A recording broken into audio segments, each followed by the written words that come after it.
ID sir classes में आपका बहुत बहुत स्वागत है दोस्तों। प्रीवियस ईयर में जितने भी क्वेश्चन धातुओं से पूछे गए हैं उसको हम आज देखेंगे। इसके पहले अधातुओं के बारे में हमने पूरा वीडियो बना के अपलोड कर दिया है, जिस पे आपने बहुत अच्छा रिस्पांस दिया है दोस्तों। जैसे पिछले वीडियो को आप लोगों ने इतना लाइक दिया है, इस वीडियो को भी उतना लाइक दीजिएगा, ठीक है। तो टाइम वेस्ट ना करते हुए चलिए हम क्वेश्चन को शुरू करते हैं।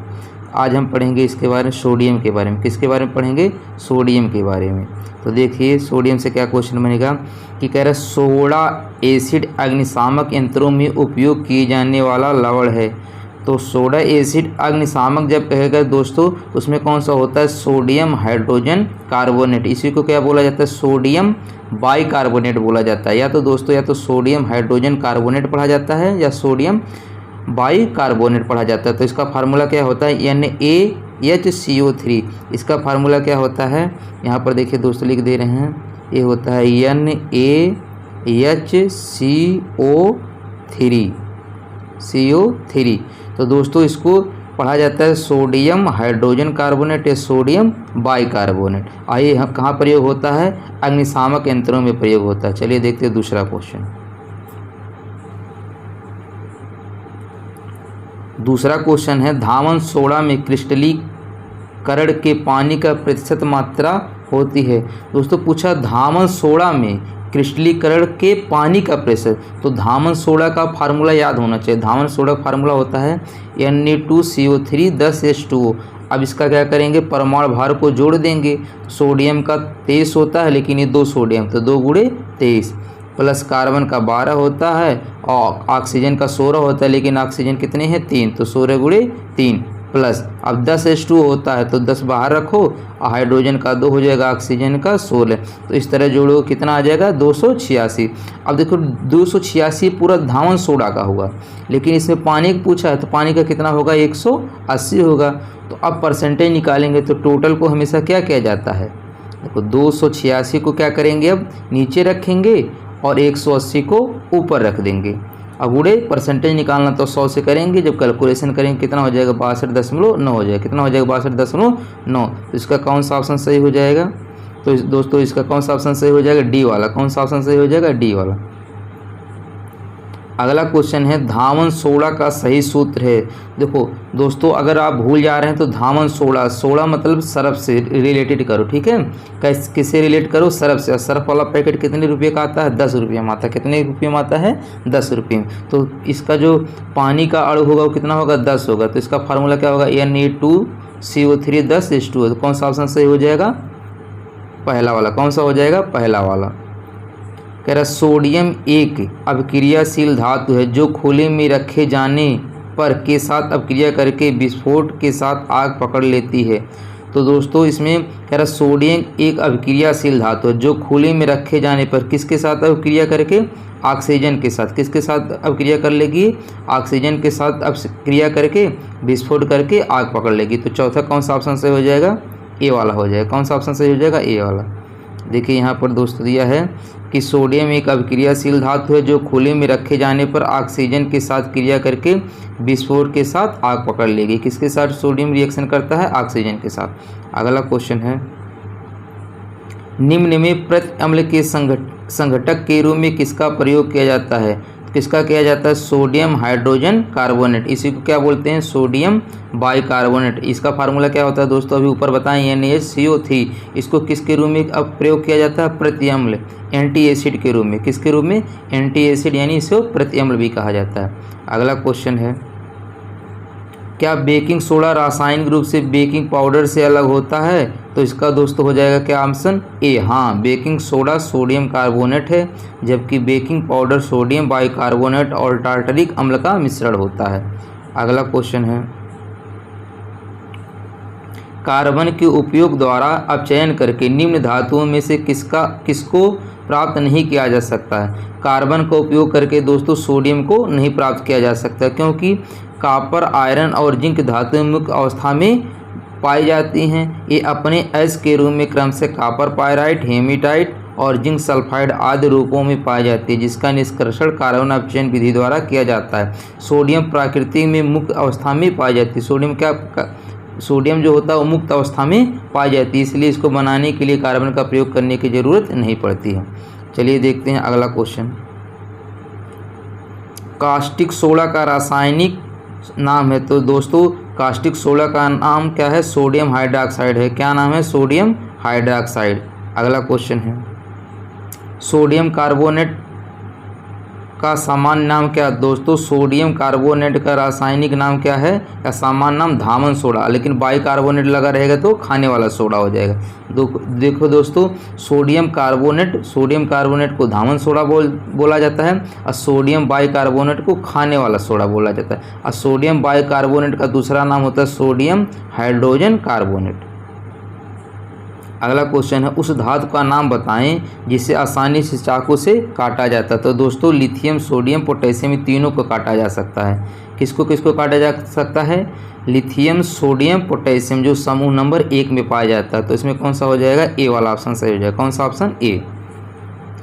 अगला क्वेश्चन है निम्नलिखित में से कौन सी धातु कैरोसिन तेल में संग्रहित किया जाता है? तो कौन सा किया जाता है? सोडियम किया जाता है। सोडियम को किस में रखा जाता है? कैरोसिन तेल में। और दोस्तों एक क्वेश्चन पूछेगा कि किसको पानी में रखा जाता है? तो किसको रखा जाता है? फास्फोरस को। अगला क्वेश्चन है जलाने पर निम्नों में से कौन सी धातु ज्वाला को पीला रंग प्रदान करती है? तो पीला रंग कौन प्रदान करती है? सोडियम। जलाने पर पीला रंग कौन प्रदान करती है? सोडियम। अगला क्वेश्चन है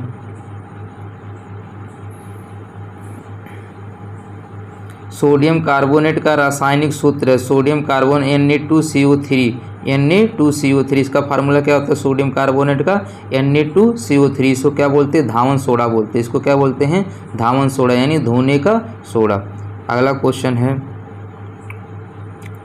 जब सोडियम क्लोराइड की जली घोल के बीच में बिजली प्रवाहित की जाती है या पारित की जाती है तो निम्न से किस रूप में विघटित होती है? तो किसके रूप में होती है? ये सोडियम हाइड्रोक्साइड बनता है प्लस H2O बनता है प्लस Cl2 बनता है। तो कौन सा ऑप्शन सही हो जाएगा? ए वाला। अगला क्वेश्चन है कि जब सोडियम क्लोराइड के पानी में बने घोल के मध्य से बिजली प्रवाहित होती है, पारित होती है तो कौन सा उत्पाद बनता है? दोस्तों अभी ऊपर पढ़े हैं तो क्या बनता है? ये सोडियम हाइड्रोक्साइड बनेगा। क्या बनेगा? सोडियम हाइड्रोक्साइड बनेगा और H2 बनेगा और Cl2 बनेगा। तो इसमें कौन सा ऑप्शन सही हो जाएगा? डी वाला, सोडियम हाइड्रोक्साइड। अगला क्वेश्चन है सोडियम कार्बोनेट। अगला क्वेश्चन है सोडियम कार्बोनेट की हाइड्रोक्लोरिक अम्ल से अभिक्रिया में उत्पन्न गैस कौन सी है? तो कौन सा है? Carbon dioxide. ठीक है, कौन सा है? सोडियम कार्बोनेट की हाइड्रोक्लोरिक अम्ल से अभिक्रिया में उत्पन्न गैस कौन सी है? तो कौन सा हो जाए? Carbon dioxide. इसका यहाँ पर सॉल्यूशन दिया है दोस्तों, इसको देख लीजिए। धामन सोडा का रासायनिक नाम सोडियम कार्बोनेट Na2CO3 होता है। जब Na2CO3 HCl से रिएक्शन करता है तो सोडियम क्लोराइड बनाता है, जल बनाता है, कार्बन डाइऑक्साइड गैस बनाता है। जब भी दोस्तों, ठीक है, जब भी सोडियम कार्बोनेट HCl से क्रिया करेगा तो क्या बनाएगा? नमक बनाएगा, जल बनाएगा और कार्बन डाइऑक्साइड। तो जब गैस पूछेगा तो कौन सा हो जाएगा? कार्बन डाइऑक्साइड गैस हो जाएगा। अगला क्वेश्चन है सोडियम हाइड्रोजन कार्बोनेट के गर्म होने पर कौन गैसों में से कौन सी गैस छूटती है? तो कौन सी गैस छूटती है? कार्बन डाइऑक्साइड गैस छूटती है। कौन सा ऑप्शन सही हो जाएगा? सी वाला। अगला क्वेश्चन है कि नेट्रियम निम्न में से किसका लैटिन नाम है? तो नेट्रियम किसका है? सोडियम का। किसका नाम है? सोडियम का। अगला क्वेश्चन है कि प्रकृति में निम्न तत्वों में से कौन सा तत्व कभी भी मुक्त रूप में नहीं पाया जाता? अभी दोस्तों ऊपर डिस्कस किए, सोडियम मुक्त अवस्था में नहीं पाया जाता है। ठीक है, कौन नहीं पाया जाता है? सोडियम। क्योंकि अगर सोडियम मुक्त अवस्था में पाया जाएगा तो ऑक्सीजन से क्रिया करके क्या होगा? ये जलने लगेगा, इसलिए मुक्त अवस्था में नहीं पाया जाता है। अगला क्वेश्चन है ऑक्सीजन के संपर्क में आने से बचाने के लिए सोडियम धातु को कहाँ पे रखा जाता है? तो कैरोसिन में रखा जाता है, यानी मिट्टी के तेल में रखा जाता है। अगला क्वेश्चन है वॉशिंग सोडा का इस्तेमाल किया जाता है। तो भाई वॉशिंग सोडा का क्या करने के लिए किया जाता है? कठोर जल को नरम करने के लिए, कठोर जल को नरम करने के लिए। अगला क्वेश्चन है निम्नलिखित में से किसका प्रयोग पानी की अस्थायी कठोरता को दूर करने के लिए किया जाता है? तो किसका प्रयोग किया जाता है? अभी ऊपर बताएं दोस्तों, इसको बोलते हैं ये सोडियम कार्बोनेट, इसको क्या बोलते हैं? सोडियम कार्बोनेट, इसी को तो बोलते हैं सोडियम कार्बोनेट। यानी 22 का क्या हो जाएगा? ये पानी की कठोरता को दूर करने के लिए प्रयोग किया जाता है, इसको क्या बोलते हैं? धावन सोडा भी बोलते हैं। 22 का ये हो जाएगा। यहाँ पर देख लीजिए दोस्तों, यहाँ पर दिया है 22 का ये सोडियम कार्बोनेट एक अकार्बनिक यौगिक है जिसका रासायनिक सूत्र Na2CO3 है। इसे धावन सोडा या धोने का सोडा भी कहते हैं, जिसका जली घोल क्षारीय होता है। जल की स्थायी कठोरता को दूर करने में इसका प्रयोग किया जाता है। अगला क्वेश्चन है, जल में मिलाकर जल की स्थायी कठोरता, तो कौन सा सही हो जाएगा? Washing soda. अभी उसके बारे में ऊपर डिस्कस किए हैं। अगला क्वेश्चन है, टूथपेस्ट की सामग्रियों में से एक नहीं है, तो सोडियम कार्बोनेट एक क्या है? टूथपेस्ट की सामग्रियों में से एक नहीं है। कौन सा नहीं है? Sodium carbonate. अगला क्वेश्चन है, कास्टिक सोडा का रासायनिक नाम। दोस्तों कास्टिक सोडा का नाम क्या होता है? सोडियम हाइड्रोक्साइड होता है, NaOH। इसका फार्मूला क्या होता है? NaOH। ठीक है। अगला क्वेश्चन है, बेकिंग सोडा। बेकिंग सोडा यानी खाने वाला सोडा, तो उसमें क्या लगा होगा? बाई लगा होगा, यानी सोडियम बाई कार्बोनेट। कौन सा ऑप्शन से हो जाएगा? सी, जिसको बोलते हैं NaHCO3। अगला क्वेश्चन है, कैरोसिन में निम्नलिखित में कौन सी धातु संग्रहित की जाती है? तो कौन सी की जाती है दोस्तों? एक तो सोडियम की जाती है और एक, अब इसमें दो दिया है तो एक तो सोडियम की जाती है, अगर ऑप्शन में दिया तो पोटेशियम भी की जाएगी। तो कौन सा सही हो जाएगा इसका? सी। चलिए इसके बारे में देखते हैं। सोडियम और पोटेशियम दोनों धातुएं कैरोसिन में रखी जाती है क्योंकि ये दोनों बहुत ही सक्रिय तत्व हैं जो बहुत जल्दी वायु और जल के साथ अभिक्रिया कर लेती हैं। अगला क्वेश्चन है, धातु ठंडे जल के साथ तीव्रता से अभिक्रिया करती है, तो कौन सी? सोडियम। सोडियम जो है ठंडे जल के साथ तीव्रता से अभिक्रिया करती है। अगला क्वेश्चन है, निम्न में से किसके घनत्व और गलनांक दोनों निम्न होते हैं? सोडियम के। ठीक है, किसके घनत्व और गलनांक दोनों निम्न होते हैं? सोडियम के। अगला क्वेश्चन है, निम्नलिखित में से कौन सी एक क्षारीय पार्थिव धातु नहीं है? सोडियम एक क्षारीय धातु नहीं है। ठीक है, एक क्षारीय पार्थिव धातु नहीं है। देखो क्षारीय पार्थिव धातु आवर्तसारी समूह 2 में होते हैं, यानी इसमें देखो कहा है क्वेश्चन क्षारीय मृदा धातु। ठीक है, क्या कहा है? क्षारीय मृदा धातु। क्षारीय मृदा धातु समूह नंबर 2 में पाए जाते हैं। ठीक है, देखिए सब समूह नंबर 2 के हैं, लेकिन सोडियम किस में है? समूह नंबर 1 में। और इसको बोला जाता है सिर्फ क्षारीय धातु बोला जाता है, ना कि क्षारीय मृदा धातु। सोडियम कार्बोनेट का रासायनिक सूत्र क्या? तो Na2CO3। कौन सा ऑप्शन सही हो जाएगा भाई? Na2CO3 बी वाला। कौन सा ऑप्शन सही हो जाएगा? बी वाला। अगला क्वेश्चन है, निम्नलिखित में से कौन सी यौगिक में क्रिस्टलीकरण का पानी नहीं है? कह रहा है कौन से यौगिक में क्रिस्टलीकरण का पानी नहीं है? तो किसमें नहीं? बेकिंग सोडा में। किसमें नहीं है? बेकिंग सोडा, क्योंकि बेकिंग सोडा का फार्मूला क्या होता है? NaHCO3। इसमें जो होता है पानी नहीं है। अगला क्वेश्चन है 32 के बाद 33 देखते हैं।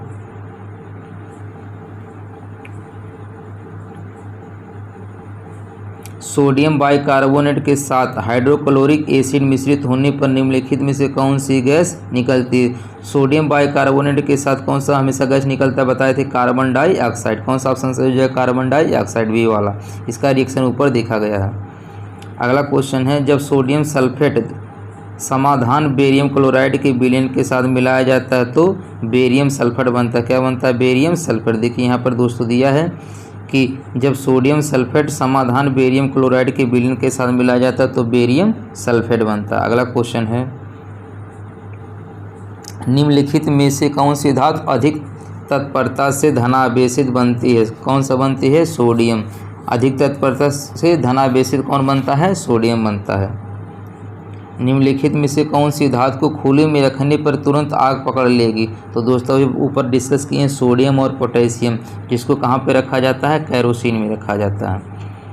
अगला क्वेश्चन है, सोडियम धातु संग्रहित किया जाता है तो सोडियम धातु को कैरोसिन में किया जाता है।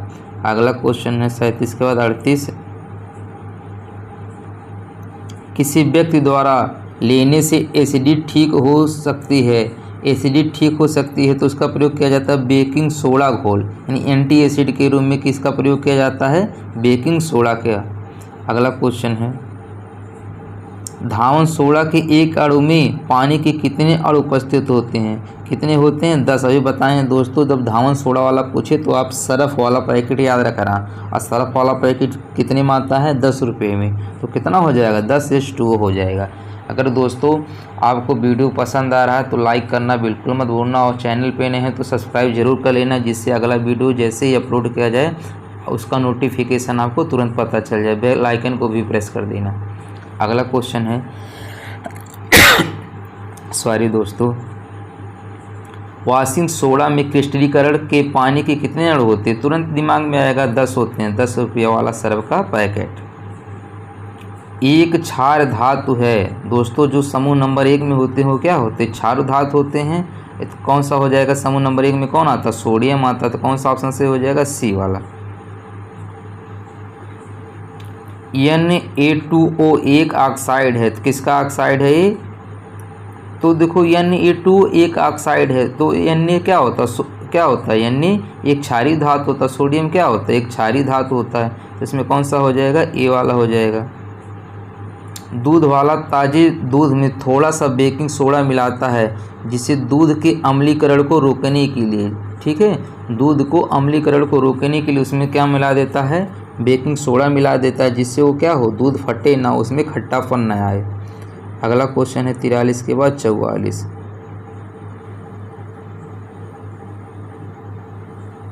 बेकिंग पाउडर और का मिश्रण है। बेकिंग पाउडर किसका मिश्रण है? सोडियम हाइड्रोजन कार्बोनेट और टार्टरिक अम्ल का। बेकिंग पाउडर किसका मिश्रण है? सोडियम हाइड्रोजन कार्बोनेट, यानी इसको सोडियम बाइकार्बोनेट भी बोला जाता है, और टार्टरिक अम्ल, किसका? टार्टरिक अम्ल। ये दोनों मिश्रण किसके होते हैं? बेकिंग पाउडर के। अगला क्वेश्चन है कि सोडियम कार्बोनेट जो कि एक क्षार है का उपयोग निम्न में से क्या है? कह रहा सोडियम कार्बोनेट जो कि एक क्षार है का उपयोग निम्न में से क्या है? तो दोस्तों इसमें कहा है कि बोरेक्स जैसे सोडियम यौगिक का निर्माण करना, ये भी सही है। जल का स्थायी कठोरता दूर करना, ये भी सही है। कांच, साबुन और कागज उद्योग में प्रयोग करना, ये भी क्या सही है? तो कौन सा ऑप्शन सही हो जाएगा? डी। कौन सा ऑप्शन सही हो जाएगा? डी। ए, बी, सी तीनों सही हैं। अगला क्वेश्चन है धावन सोडे का हाइड्रोक्लोरिक अम्ल के साथ अभिक्रिया करने पर गैस निकलती है। धावन सोडे की हाइड्रोक्लोरिक अम्ल के साथ अभिक्रिया करने पर कौन सी गैस निकलती है? ऊपर डिस्कस किए, कार्बन डाइऑक्साइड निकलता है। अगला क्वेश्चन है सोडियम सल्फेट का रासायनिक सूत्र है।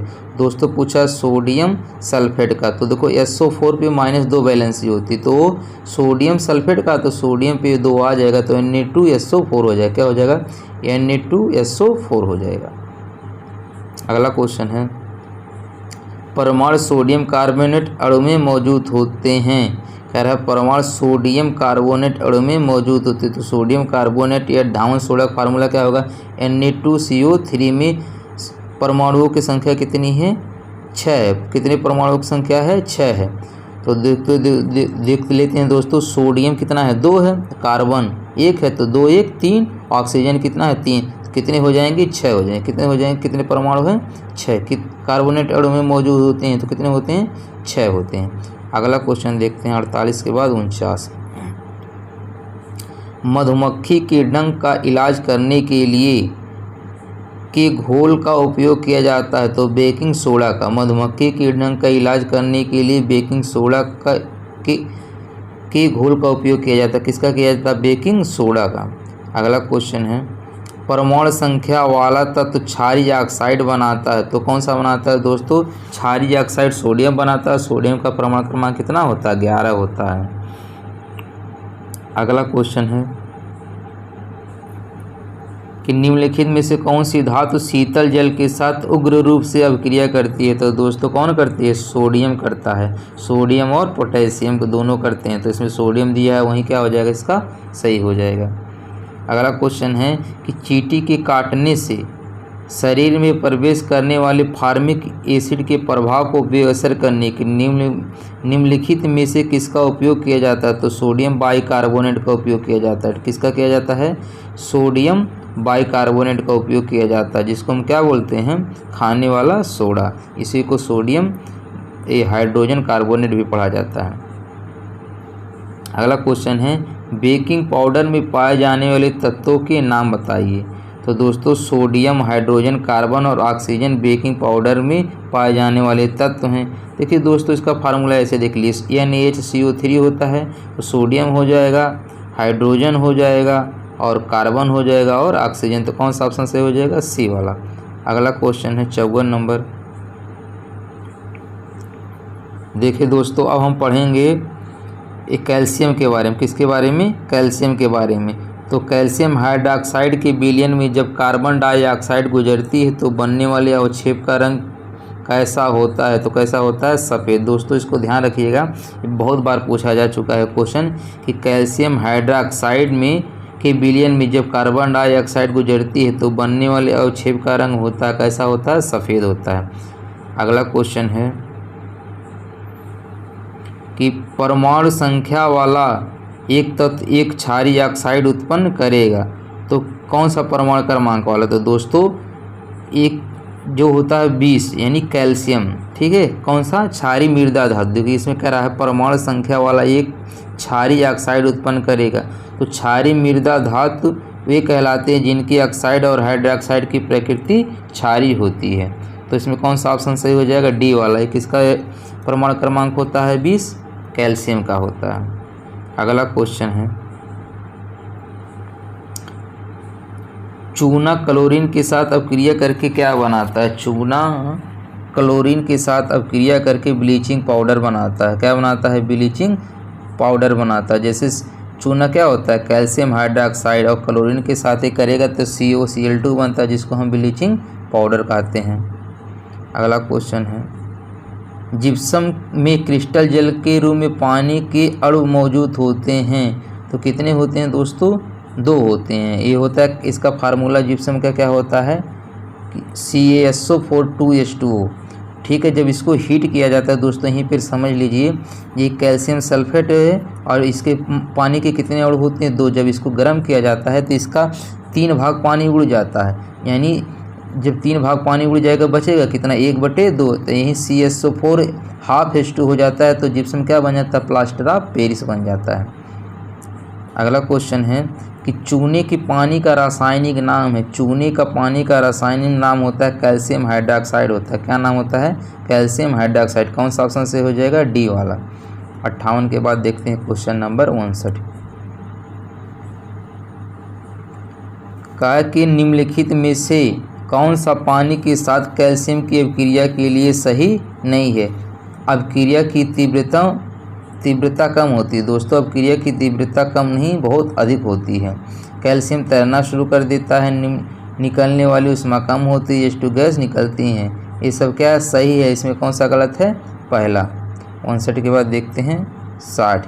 दोस्तों जिप्सम यांत्रिक रूप से निर्मित एक अवसादी शैल है? नहीं। अग्नेय शैल है? नहीं। रासायनिक रूप से अवक्षेपित अवसादी शैल है? रासायनिक रूप से अवक्षेपित अवसादी शैल है। क्या हो जाएगा? सही हो जाएगा। दोस्तों अभी बताए हैं ये जो होता है जिप्सम को जब गर्म किया जा अच्छा जिप्सम के बारे में पूछा है, ठीक है। तो रासायनिक रूप से अवक्षेपित अवसादी शैल होता है। अगला क्वेश्चन है कैल्शियम फास्फेट का आणविक सूत्र है। तो किसका है? क्या होता है? कैल्शियम फास्फेट का। तो क्या होगा? Ca3PO4 2। क्या होगा दोस्तों? हम जानते हैं कैल्शियम का परमाणु क्रमांक कितना होता है? 20 होता है। तो इसका इलेक्ट्रॉनिक विन्यास करोगे तो क्या हो जाएगा?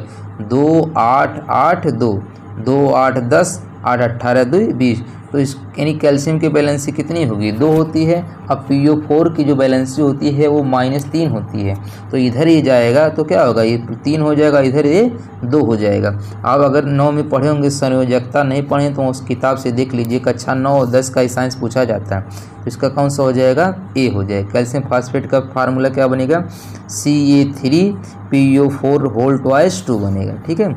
अगला क्वेश्चन है निम्नलिखित में से कौन सी गैस चूने के पानी को दूधिया बना देती है? तो CO2 बना देती है। कौन सा बना देती है? CO2। अगला क्वेश्चन है कि निम्नलिखित में से कौन सा विकल्प प्लास्टर ऑफ पेरिस के बारे में सत्य नहीं है? प्लास्टर ऑफ पेरिस सफ़ेद होता है। बताना कि प्लास्टर ऑफ पेरिस के बारे में सत्य नहीं है। पानी से गीले होने पर प्लास्टर ऑफ पेरिस में कोई परिवर्तन नहीं होता है। टूटी हुई हड्डियों की मरम्मत के लिए प्लास्टर ऑफ पेरिस का उपयोग किया जाता है। सजावटी डिजाइन बनाने के लिए प्लास्टर ऑफ पेरिस का उपयोग किया जाता है। इसमें पूछा पानी से गीले होने पर, शायद नहीं होना चाहिए, देख लेते फिर भी 63 का देखते हैं कौन सा सही है। बी वाला ऑप्शन सही है। देखिए 63 का बी वाला। तो इसमें देखिए कह रहा है कि इसमें बारे में सत्य नहीं है, पानी से गीले होने पर प्लास्टर ऑफ पेरिस में कोई परिवर्तन नहीं होता। ये क्या है, सत्य नहीं है, बिल्कुल परिवर्तन होता है। प्लास्टर ऑफ पेरिस को पानी में जब भिगाएंगे तो उसके क्या होगा, परिवर्तन जरूर होता है। अगला देखते हैं 64 वाला क्या सही है। अगला क्वेश्चन है कैल्शियम सल्फेट हेमीहाइड्रेट के रूप में भी जाना जाता है। तो दोस्तों प्लास्टर ऑफ पेरिस को क्या बोला जाता है, इसका फार्मूला होता है CaSO4 जिसको हम क्या बोलते हैं, प्लास्टर ऑफ पेरिस या इसी को बोलते हैं कैल्शियम सल्फेट हेमीहाइड्रेट। क्या बोलते हैं, कैल्शियम सल्फेट हेमीहाइड्रेट, या इसको प्लास्टर ऑफ पेरिस बोला जाता है। अगला क्वेश्चन है कि इनमें से कौन सा रसायन जल में घुलनशील नहीं है। तो दोस्तों कैल्शियम कार्बोनेट जल में घुलनशील नहीं होता है। इसके बारे में देख लीजिए, कैल्शियम कार्बोनेट CaCO3 जल में घुलनशील नहीं होता है।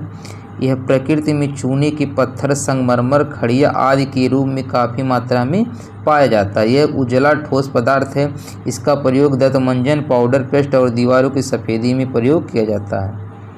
अगला क्वेश्चन है इनमें से कौन सा रक्त के जमने के लिए आवश्यक खनिज है। तो रक्त के जमने के लिए आवश्यक तत्व कौन सा है, कैल्शियम है। कौन सा है, कैल्शियम। कौन सा ऑप्शन से हो जाएगा, डी हो जाएगा। 67 निम्नलिखित में से कौन सा कैल्शियम से बना होता है। तो कौन बना होता है, दांत। हमारा जो दांत हो किससे बना होता है, कैल्शियम से। अगला क्वेश्चन है निम्न में से किसका प्रयोग निस्संक्रामक और कीटाणुनाशक के रूप में किया जाता है। दोस्तों तो हम पढ़ाए थे ब्लीचिंग पाउडर, जहाँ पर कीटाणुओं को मारने का बात किया जाए वहाँ क्या हो जाता है, ब्लीचिंग पाउडर यानी CaOCl2। कौन सा ऑप्शन सही हो जाएगा, बी वाला। अगला क्वेश्चन देखते हैं ब्लीचिंग पाउडर का रासायनिक सूत्र क्या है। तो क्या होता है, CaOCl2, बी वाला। कौन सा हो जाएगा, बी वाला। 69 हो गया। उसके बाद 70 देख लीजिए। अगला क्वेश्चन है ब्लीचिंग पाउडर का सर्वाधिक सक्रिय घटक है। तो क्या होता है, कैल्शियम हाइपोक्लोराइड भी पढ़ा जाता है। इसको ब्लीचिंग पाउडर को क्या पढ़ा जाता है, CaOCl2 को कैल्शियम हाइपोक्लोराइड। तो कौन सा ऑप्शन सही हो जाएगा, बी हो जाएगा। अगला क्वेश्चन है चाक का रासायनिक नाम क्या है। तो कैल्शियम कार्बोनेट को ही क्या बोलते हैं, चाक भी बोलते हैं। क्या बोलते हैं इसी को, चाक बोलते हैं। इसी को संगमरमर भी बोला जाता है कैल्शियम कार्बोनेट को। ठीक है, CaCO3 यानी कैल्शियम CO3 कैल्शियम कार्बोनेट को क्या बोलते हैं, चाक। इसी को संगमरमर भी बोला जाता है। अगला क्वेश्चन है दोस्तों, अगला क्वेश्चन है कि कैल्शियम हाइड्रोक्साइड के सॉल्यूशन का सामान्य नाम क्या है। कैल्शियम हाइड्रोक्साइड के सॉल्यूशन का सामान्य नाम क्या है, ये होता है नींबू पानी। क्या होता है, नींबू पानी। कैल्शियम हाइड्रोक्साइड एक अकार्बनिक है जिसका अणुसूत्र CaOH2 है। इसे परंपरागत रूप से शामित या बुझा हुआ चूना कहा जाता है। इसके विलयन के रूप में नींबू पानी महत्वपूर्ण है। ठीक है, क्या है, नींबू पानी। कौन सा ऑप्शन सही हो जाएगा, ए। अगला क्वेश्चन है कैल्शियम का परमाणु द्रव्यमान कितना है। तो देखो दोस्तों कैल्शियम का जो परमाणु क्रमांक 20 होता है, और अगर सम संख्या है तो उसका जस्ट डबल होता है द्रव्यमान संख्या। ये कोई लॉजिक नहीं है, कभी कभी इस पर बैठता है। अगर विषम संख्या है तो उसके डबल से एक ज़्यादा होता है। ठीक है, तो कैल्शियम 20 होता है, इसका 40 हो जाएगा। जैसे सोडियम 11 होता है, ये विषम संख्या है तो इसका द्रव्यमान संख्या क्या हो जाता है, 11 दूनी 22 1 23। सोडियम का कितना हो जाता है, 23। इसी तरह निकाला जाता है भाई। अगला क्वेश्चन है अनबुझे चूने का आणविक सूत्र क्या है। तो दोस्तों अनबुझे चूने यानी बिना बुझा हुआ, तो इसको क्या बोलते हैं, CaO।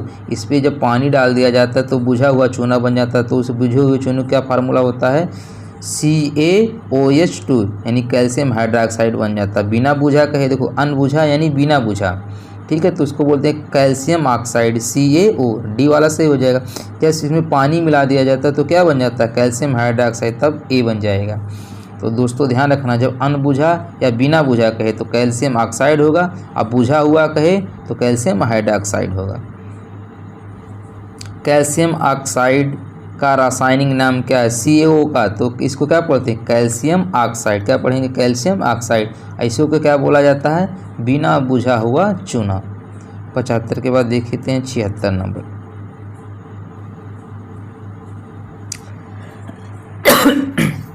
सॉरी दोस्तों, अगला क्वेश्चन है बुझे हुए चूने का रासायनिक नाम। देखो इसमें पूछा बुझे हुए चूने, तो बताए हैं कि बिना बुझा को कैल्शियम ऑक्साइड कहा जाता है, जब पानी डाल दिया जाए तो कैल्शियम हाइड्रोक्साइड बन जाएगा। कौन सा ऑप्शन से हो जाएगा?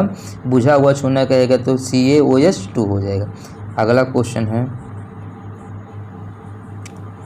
क्वेश्चन है कि का रासायनिक नाम कैल्शियम सल्फेट हेमीहाइड्रेट होता है, तो प्लास्टर ऑफ पेरिस का होता है। किसका होता है? प्लास्टर ऑफ पेरिस का रासायनिक नाम होता है एक कैल्शियम सल्फेट हेमीहाइड्रेट। चलिए 77 के बाद 78 देखते हैं। प्लास्टर ऑफ पेरिस किससे बना होता है? प्लास्टर ऑफ पेरिस जिप्सम से बना हुआ था। किससे बना होता है? जिप्सम। जिप्सम को जब गर्म किया जाता है तो इसका पानी का जो 2 अणु होता है वो 3 भाग उड़ जाता है, ठीक है, और एक भाग बचता है, यानी 1/2 H2O बचता है, जिसको हम क्या बोलते हैं? प्लास्टर ऑफ पेरिस बोलते हैं। अब 79 देखते हैं। का यौगिक कह रहा है यौगिक एक सुखाने वाले एजेंट के रूप में किया जाता है, तो क्या होता है? कैल्शियम ऑक्साइड, ठीक है, एक सुखाने वाले एजेंट, ठीक है। कैल्शियम ऑक्साइड क्या होता है? बिना बुझा हुआ चूना। वही चीज़ घुमा के पूछ रहा है भाई। अगला क्वेश्चन है यौगिक COCl2 का सामान्य नाम, तो हम जानते हैं ब्लीचिंग पाउडर होता है। तो 80 के बाद देखते हैं क्वेश्चन नंबर 81। दोस्तों क्वेश्चन ज़्यादा है इसीलिए इसको बहुत तेज़ी से करवा रहे हैं। कैल्शियम हाइड्रोक्साइड का सही सूत्र है, तो जानते हैं COH2 होता है, तो कौन सा हो जाएगा? ए वाला हो जाएगा। कौन सा हो जाएगा? ए वाला। 81 के बाद 82 देख लेते हैं। यदि मौसम बहुत आर्द्र हो तो आपको उत्सर्जित गैस वाली शुष्क नली के माध्यम से निकलना होगा। किससे? CaCl2। किससे निकलना होगा? CaCl2 से। 83 है जब कैल्शियम ऑक्साइड पानी के साथ अपक्रिया करता है तो निर्माण उत्पाद के रूप में होता है। किसका होता है? कास्टिक चूना का। किसका होता है? कास्टिक चूना का। यानी इसी को दोस्तों देखो इसमें कहा जब कैल्शियम ऑक्साइड पानी के साथ यानी CaOH2O के साथ करेगा तो क्या बनेगा? कैल्शियम हाइड्रोक्साइड, जिसको क्या बोलते हैं? ये कास्टिक चूना भी बोला जाता है, ठीक है। इसी को क्या बोला जाता है? कैल्शियम हाइड्रोक्साइड को कास्टिक चूना बोला जाता है। अगला क्वेश्चन है प्रकृति में एक मुक्त तत्व के रूप में कभी नहीं पाया जाता है, तो इसके बारे में दोस्तों क्या हो जाएगा? कैल्शियम प्रकृति में मुक्त तत्व के रूप में नहीं पाया जाता है, परंतु कार्बोनेट, सल्फेट, फास्फेट आदि यौगिकों के रूप में प्रकृति में विस्तृत रूप से पाया जाता है। अगला क्वेश्चन है कि ब्लीचिंग पाउडर में ब्लीचिंग एजेंट विद्यमान होता है। कौन सा होता है? ब्लीचिंग एजेंट क्लोरीन होता है। कौन सा होता है? क्लोरीन। 85 का डी हो जाएगा। देखिए दोस्तों ब्लीचिंग पाउडर कैल्शियम हाइपोक्लोराइड जिसको कहा जाता है एक अकार्बनिक यौगिक है। इसका रासायनिक सूत्र CaOCl2 है। पीने के जल के शुद्धिकरण में इसका प्रयोग किया जाता है। ब्लीचिंग पाउडर में क्लोरीन एजेंट के रूप में विद्यमान होता है। कौन होता है? क्लोरीन एजेंट के रूप में विद्यमान होता है। चलिए देखते हैं इसका अगला क्वेश्चन। को पानी में घोलने पर यह जिप्सम में परिवर्तित हो जाता है। किसको? Calcium sulphate hemihydrate. यानी देखो प्लास्टर ऑफ पेरिस को, ठीक है, प्लास्टर ऑफ पेरिस को जब पानी में घोलेंगे तो किस में परिवर्तित हो जाएगा? ये जिप्सम में परिवर्तित हो जाएगा। बस उसी का उल्टा हो जाता है। 87 चूना पुताई के दौरान कैल्शियम हाइड्रोक्साइड हवा में CO2 के साथ धीरे धीरे अपक्रिया करता है ताकि दीवारों पर पतली परत बने। किसका? कैल्शियम कार्बोनेट का। किसका बने? कैल्शियम कार्बोनेट का। स्लेक्ड लाइम बनाने के लिए पानी के साथ प्रबलता से प्रतिक्रिया करता है। कौन करता है? CaO, ठीक है। क्या करता है? CaOH2O से जब क्रिया करता है तो कैल्शियम हाइड्रोक्साइड बनता है, जिसको क्या बोलते हैं? स्लेक्ड लाइम बोला जाता है। क्या बोला जाता है? उसी को स्लेक्ड लाइम बोला जाता है। अब बुझे हुए चूने का पूछा। बुझे हुए चूने मतलब कैल्शियम हाइड्रोक्साइड। क्या हो जाएगा? Calcium hydroxide. कौन सा ऑप्शन सही हो जाएगा? बी हो जाएगा। 89 के बाद 90 देखते हैं। को अनबुझा चूना, बिना बुझा कैल्शियम ऑक्साइड को कहा जाता है। कौन सा हो जाएगा? पहला ऑप्शन हो जाएगा। 90 का कौन सा हो जाएगा? पहला। अगला क्वेश्चन है कि चूना CaOH2 हवा में के साथ धीरे धीरे प्रतिक्रिया करता है ताकि दीवारों पर कैल्शियम कार्बोनेट की पतली परत बने। किसके साथ करता है? तो CO2 कार्बन डाइऑक्साइड के साथ अभिक्रिया करता है। ठीक है, कैल्शियम हाइड्रोक्साइड जो होता है वो हवा में CO2 के साथ धीरे धीरे प्रतिक्रिया करता है ताकि दीवारों पे क्या बन जाए? कैल्शियम कार्बोनेट की पतली परत। अभी इसी क्वेश्चन को ऊपर घुमा के उल्टा पूछा था। देख रहे हैं क्वेश्चन एक ही है लेकिन तरीका पूछने का अलग अलग है, इसलिए सारे क्वेश्चन को ध्यान से पढ़ो दोस्तों। अगला क्वेश्चन है कैल्शियम ऑक्साइड का आणविक सूत्र है, तो क्या हो जाएगा? CaO को क्या बोलते हैं? Calcium oxide. Calcium hydroxide CaOH2 तो क्या हो जाएगा? C हो जाएगा। कैल्शियम हाइड्रोक्साइड का CaOH2 होता है। 93 के बाद 94 देखते हैं। को क्यूकलाइम कहा जाता है दोस्तों। किसको कहा जाता है? कैल्शियम ऑक्साइड को क्या बोला जाता है? क्यूकलाइम। यानी CaO को क्या बोला जाता है? क्यूकलाइम। और जब ये बनता है कैल्शियम हाइड्रोक्साइड बनता है तो इसको सिलिक लाइम बोला जाता है। दो चीज़ होता है दोस्तों, ध्यान से समझिए। CaO को क्या बोला जाता है? बिना बुझा हुआ चूना, इसी को क्यूकलाइम बोला जाता है। जब इसमें पानी मिला दिया जाता है तो कैल्शियम हाइड्रोक्साइड बन जाता है जिसको सिलिक लाइम बोला जाता है। अगला क्वेश्चन है जिप्सम का रासायनिक सूत्र क्या है? दोस्तों जिप्सम में भी बताएं पानी के कितने मॉलिक्यूल होते हैं? 2 होते हैं। जिप्सम में कितने होते हैं? 2।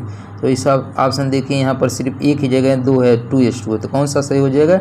डी वाला। 95 कौन सा सही होगा? डी वाला। तो देखते हैं इसका यहाँ पर दिया होगा सोल्यूशन। 95 का डी दिया है। ठीक है, अब भी बस इतना याद रखिए जिप्सम में पानी के कितने मॉलिक्यूल होते हैं? 2 होते हैं। प्लास्टर ऑफ पेरिस में 1/2 होते हैं।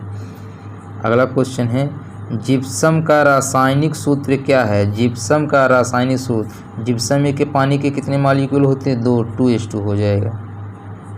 क्यूकलाइम का रासायनिक सूत्र क्या है? तो दोस्तों क्यूकलाइम किसको बोलते हैं? कैल्शियम ऑक्साइड को। क्यूकलाइम किसको बोलते हैं? कैल्शियम ऑक्साइड को। और सिलिक लाइम कैल्शियम हाइड्रोक्साइड को बोलते हैं। दोनों क्वेश्चन को ध्यान रखिएगा। प्लास्टर ऑफ पेरिस का रासायनिक सूत्र ये क्या होता है? प्लास्टर ऑफ पेरिस यानी हाफ वाला। हाफ H2 किसमें है? डी वाले में है। तो कौन सा हो जाएगा? डी हो जाएगा। दिए गए विकल्पों में से निम्नलिखित कथनों के लिए सही विकल्प का प्रयोग करके रिक्त स्थान भरी। को गर्म करने प्लास्टर ऑफ पेरिस प्राप्त होता है। किसको गर्म किया जाता है? जब जिप्सम को गर्म किया जाता है तो क्या बनता है? प्लास्टर ऑफ पेरिस बनता है। 99 के बाद 100 देखिए। भखरा चूना बनाने के लिए पानी के साथ अधिक प्रतिक्रिया करता है। तो भखरा चूना यानी बुझा हुआ चूना कह रहा है। तो पानी ये भखरा चूना बनाने के लिए पानी के साथ, तो कैल्शियम ऑक्साइड में जब पानी मिलाया जाए तो क्या बनता है? कैल्शियम हाइड्रोक्साइड बनता है, जिसको क्या बोलते हैं? भखरा चूना भी कहा जाता है। दोस्तों ये लोकल लैंग्वेज जो होते हैं थोड़ा सा बड़ा टिपिकल हो जाते हैं। चूने के पानी में कार्बन डाइऑक्साइड गैस प्रवाहित करने पर यह दूधिया हो जाता है। ऐसा किसके निर्माण के कारण होता है? तो इस किसके कारण होता है दोस्तों? 101 का देखते हैं। तो ये कौन सा हो जाएगा? कैल्शियम कार्बोनेट के कारण। कौन सा हो जाएगा? Calcium carbonate. कह रहा है ये चूने के पानी, यहाँ पर देखिए चूने के पानी में कार्बन डाइऑक्साइड गैस प्रवाहित किया जाता है, करने पर यह दूधिया हो जाता है। दोस्तों ये भी क्वेश्चन पूछता है कि जब चूने के पानी में कार्बन डाइऑक्साइड मिलाया जाता है तो कैसा रंग प्राप्त होता है? कैसा हो जाता है? दूधिया हो जाता है। ऐसा किसके निर्माण के कारण होता है? Calcium carbonate CaCO3 calcium carbonate के कारण होता है। चलिए अब देखते हैं 102 क्वेश्चन। कैल्शियम ऑक्साइड का दूसरा नाम क्या है? भाई अभी बताए हैं कि क्यूकलाइम कहा जाता है। क्या कहा जाता है? क्यूकलाइम कहा जाएगा। और कैल्शियम हाइड्रोक्साइड को सिलिक लाइम कहा जाता है। बस एक ही क्वेश्चन घुमा घुमा पूछ रहा है।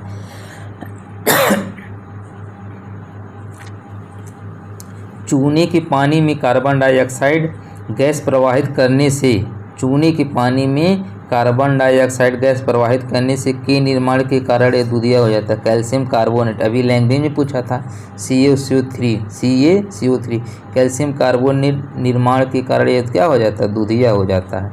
कौन सा ऑप्शन सही हो जाएगा? ए वाला। निम्नलिखित में से कौन सा कैल्शियम कार्बोनेट का एक रूप नहीं है? तो दोस्तों जिप्सम यानी क्या नहीं है? जिप्सम ये अलग चीज़ होता है। इसमें खड़िया जिसको चाक बोला जाता है, चूना पत्थर और संगमरमर किसके होते हैं? कैल्शियम कार्बोनेट के ही रूप होते हैं। अगला क्वेश्चन है 104 के बाद 105, ब्लीचिंग पाउडर का उपयोग के लिए नहीं होता है। ब्लीचिंग पाउडर का उपयोग किसके लिए नहीं होता है? रासायनिक का ऑक्सीकरण, ब्रेड बनाने में, कपास की ब्लीचिंग, पानी को कीटाणु रहित करने में। शायद ब्रेड बनाने में इसका प्रयोग नहीं होता है, ये बेकिंग सोडा का प्रयोग किया जाता है। 105 का बी होना चाहिए।